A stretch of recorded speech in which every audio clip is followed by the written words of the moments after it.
બાદ હવે વિસનગર ભાજપમાં ભડકો છે। આપને જણાવી દઈએ કે આશાબેન અને જીવાભાઈની ટિકિટ ન આપવા કાર્યકર્તાઓએ કરી છે માંગ।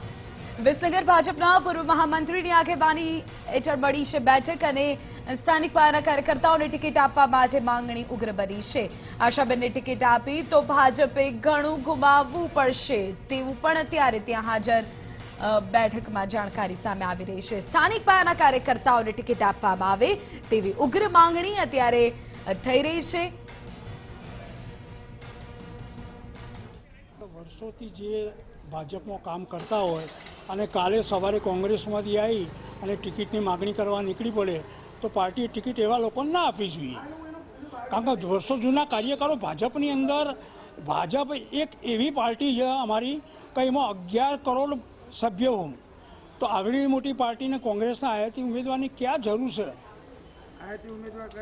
આયાતી ઉમેદવાર જીવાભાઈ હોય કે આશાબેન હોય તો ચાહે બીજો કોઈ પણ ઉમેદવાર।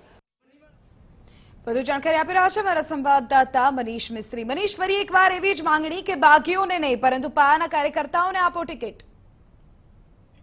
વિધિ, આપણે જણાવી દઉં કે મહેસાણા બેઠક પર ભાજપ કયો ઉમેદવાર લડશે એના ઉપર હાલ પ્રશ્ન છે। ભાજપ માટે પણ આ થોડું મૂંઝવાયું છે કે કયા ઉમેદવારને ઉતારવો મેદાને। ત્યારે વિસનગર ભાજપના જે કાર્યકર્તાઓ છે એમાં વિસનગરના પૂર્વ શહેર ભાજપ મંત્રી છે જે એમને પણ વિરોધ નોંધાવ્યો છે। આ ઉપરાંત ભાજપના કાર્યકરોએ વિરોધ નોંધાવ્યો છે કે કોઈ આયાતી ઉમેદવાર આપવામાં ના આવે। વર્ષોથી જે ભાજપ સાથે રીતે કાર્ય કરી રહ્યા છે, ભાજપ માટે રાત દિવસ મહેનત કર્યા છે, તેમાંથી કોઈ કાર્યકરને ટિકિટ આપવામાં આવે તેમનો કોઈ વાંધો નથી, પરંતુ જે કોંગ્રેસમાંથી જે પૂર્વ ધારાસભ્ય ઉદ્યાના છે આશાબેન પટેલ આવ્યા છે, એ ઉપરાંત જીવાભાઈ પટેલ પણ કોંગ્રેસમાંથી ભાજપમાં આવેલા છે, એમને કોઈને ટિકિટ આપવાનો આ સખત વિરોધ નોંધાવી રહ્યો છે।